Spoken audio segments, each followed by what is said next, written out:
வணக்கம் வணக்கங்க. வந்திருக்க எல்லாருக்கும் வணக்கங்க. இந்த பாட்டை ஒரு முறை கேட்டாலும் மூளையிலையும் மனசுலையும் பதியுது. அது எப்படி? எப்பவுமே ஒரு செய்திய படிக்கிறத விட பாட்டாகவும் கதையாகவும் ஒரு முறை கேட்டாலே போதும், நம்ம மூளையில பதிஞ்சிரும். அது சரி, நம் பள்ளி ஆண்டு விழா வில்லு பாட்டில் கதையும் பல செய்திகளையும் சொல்ல வந்திருக்காங்க. கேட்டு ரசிப்போமா? தந்தடத்தோம் என்று சொல்லியே வில்லேடல் பாட வில்லேடல் பாட வில்லேடல் பாட வந்தாரே மாட்டாரே மகளே. முதல்ல நம்ம தலைமகளுக்கு வணக்கம் சொல்லிட்டோம். அடுத்து வேற யாருக்கு வணக்கம் சொல்ல போறோம்? அடுத்து நமது பள்ளியின் தாளாளர் அவர்களுக்கும், நமது பள்ளியின் சிறப்பு விருந்தினர் அவர்களுக்கும், நமது பள்ளியின் முதல்வருக்கும், நமது பள்ளியின் முதன்மை கல்வி ஒருங்கிணைப்பாளர் அவர்களுக்கும் வணக்கம் வணக்கம் வணக்கம். அடுத்து யாருக்கு? ஆதி முதல் அந்தம் வரை அன்பு காட்டும் பெற்றோருக்கு வணக்கம் வணக்கம் வணக்கம். வித்தை எல்லாம் கற்றுத்தரும் வித்தை கற்கும் வணக்கம் வணக்கம் வணக்கம் வணக்கம். மேலும் இங்கு வந்திருக்கும் அனைவருக்கும் வணக்கம் வணக்கம் வணக்கம் வணக்கம். மேல மேல மேல போ. ஆமா, இந்த பள்ளி ஆண்டு விழா வில்லு பாட்டுல எதை பத்தி பேச போறோம்? அமைதியை பற்றி தான். என்னது அமைதியா? என்ன பிரகாஷ், அமைதி என்ன கடையிலையா விற்குது? ஊர் உலகமே போராட்டமா இருக்கு, இதுல அமைதி எங்க போய் தேடுவேன்? போராட்டமானாலே பயந்து போறியா திஷாந்த்? நான் ஒரு கதையை சொல்றேன், கேளு.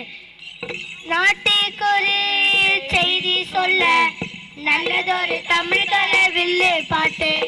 நாட்டுக்கு செய்தி சொல்ல நல்லதொரு தமிழ் கலை வில்லு பாட்டு. சாலமன் என்று அரசு செய்திருந்தாராம். அப்படியா? தன் மக்களிடம் அமைதி என்றால் என்ன என்பதை விளக்கும் வகையில் ஓவியமாக வரைந்து கொடுப்பவர்களுக்கு மிகச்சிறந்த பரிசை வழங்கப்படும் என்று அறிவித்தார். அப்புறம் இதையடுத்து நாட்டின் பல ஓவியர்கள் அமைதியை வெளிப்படுத்தும் வகையில் பல ஓவியங்களை வரைந்து அரண்மனைக்கு கொண்டு வந்தனர். அரசர் ஒவ்வொரு ஓவியமாக பார்த்து கொண்டே வந்தார். தன்னடத்தோம் என்று சொல்லியே வில்லேடல் பாட ஆமா வில்லேடல் பாட ஆமா வில்லேடல் பாட வந்தாரே மகளே. அப்புறம் ஒரு ஓவியம் ஒன்றில் மலை மேலிருந்து ஆர்ப்பரித்து கொட்டும் அருவியின் படம் வரையப்பட்டிருந்தது. அப்படியா? அதனை உற்று பார்த்தால் அருவியின் கீழே இருந்த மரம் ஒன்றில் பறவை கூட்டில் பறவை தனது குஞ்சுகளுடன் இருந்தது. அப்புறம் தன் மக்களிடம் அந்த ஓவியத்தை உற்று பார்த்தால் அருவியின் கீழே இருந்த மரம் ஒன்றில் பறவை கூட்டில் பறவை தனது குஞ்சுகளுடன் இருந்தது.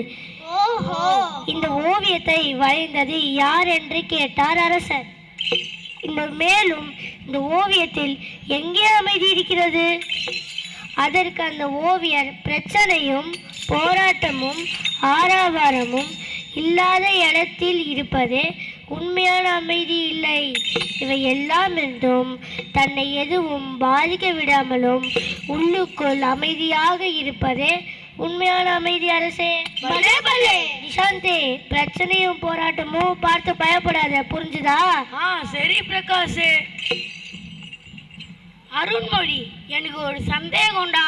என்னடா சந்தேகம் இளஞ்சலியா? அமைதிக்காக ஒரு பறவை எடுத்து காட்டுறாங்களே, அது ஏன்? அதுவா, சொல்றேன் கேளு. அமைதியின் அடையாளமாக புறாவை பயன்படுத்துவது ஆரம்ப காலத்திலிருந்தே தோன்றியது. அவர்களுக்கு பின் பிகாசோ தான் புறாவை அமைதியின் நவீன அடையாளமாக மாற்றினார். அப்புறம் புறா அன்பு, அமைதி, பக்தி மற்றும் தூய்மை ஆகியவற்றை குறிக்கிறது. ஆகவே நாம் புறாவை அமைதியின் அடையாளமாக பயன்படுத்துகிறோம். என்று சொல்லியே வில்லேடல் பாட ஆமா வில்லேடல் பாட ஆமா வில்லேடல் பாட வந்தாரே மகளே. சிதார்த்தே, என்னடா கிஷோரே? அமைதிக்காக பாடுபட்டவர்கள் வேற யாரெல்லாம் கொஞ்சம் சொல்ல. ஓ அதுவா, இதோ சொல்றேன். கைலாஷ் சத்யார்த்தி மனிதநேயம் மிக்கவர். இவரது மாணவ பருவத்தில் இவருக்கு ஏற்பட்ட குழந்தை தொழிலாளர்கள் பற்றிய பாதிப்பு பிற்காலத்தில் இவரை பள்ளிக்கு செல்லாத குழந்தைகள் மேல் பரிவு கொள்ள வைத்தது. அப்படியா? இதனால் இவர் குழந்தைகளை பாதுகாப்போம் என்னும் இயக்கத்தை தொடங்கினார். இந்த இயக்கத்தின் மூலம் கடந்த 30 ஆண்டுகளில் 86,000 குழந்தை தொழிலாளர்களை மீட்டார். இவர்தான் அமைதிக்காக நோபல் பரிசு பெற்ற முதல் இந்தியர் ஆவர். தன்னத்தோம் என்று சொல்லியே வில்லேகள் பாட, ஆமா வில்லேகள் பாட, ஆமா வில்லேகள் பாட வந்தல் வாய்க்காலை மகளே. அதுக்கு வேலையாது. யூகோஸ்லோவியா நாட்டிலிருந்து இந்தியாவுக்கு வந்து தன் சாந்தமான முகத்திலும் பேச்சிலும் தமது இறுதி காலம் வரை ஏழை மக்களின் தொண்டு செய்தவர் அன்னை தெரசா.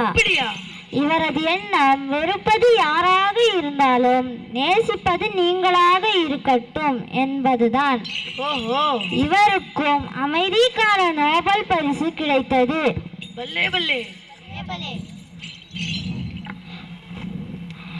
இவ்வில்லுப்பாட்டிலின் வாயிலாக என்ன தெரிந்து கொண்டோம்? நல்லா கேட்கிறாயா டீட்டெயில்?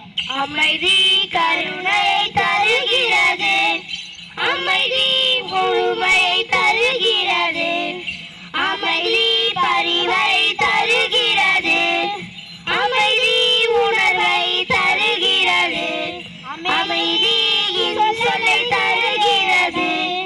இத்தனையும் ஒரு சேர்த்து நமக்கு தருவது எது? நம்ம சீரியஸ் பொதுப்பள்ளிதான். நாட்டுக்கு ஒரு செய்தி சொன்ன நல்லதொரு தமிழ் கலவில்லை பாட்டு. நாட்டுக்கு செய்தி சொன்ன நல்லதொரு தமிழ் கலவில்லை பாட்டு. இவ்வாறு இத்தனை தரும் அமைதியை கையில் எடுத்து வாழ்ந்தவர்கள் பலர். தனக்காக இல்லாமல் பொதுமக்களுக்காகவே வாழ்ந்து அவர்கள் செய்த தொண்டு இந்த உலகம் உள்ளவரை அவரின் பெயர் புகழ் மரியாதை என்றும் நிலைத்து நிற்கும். வாழ்கியவே பல்லாண்டு காலம் சீரியஸ் பொதுப்பள்ளி வாழியவே, அமைதி என்னும் தலைப்பை தந்த பள்ளியின் வளத்தை கூறிடவே, வாழியவே பல்லாண்டு காலம் சீரியஸ் பொதுப்பள்ளி வாழி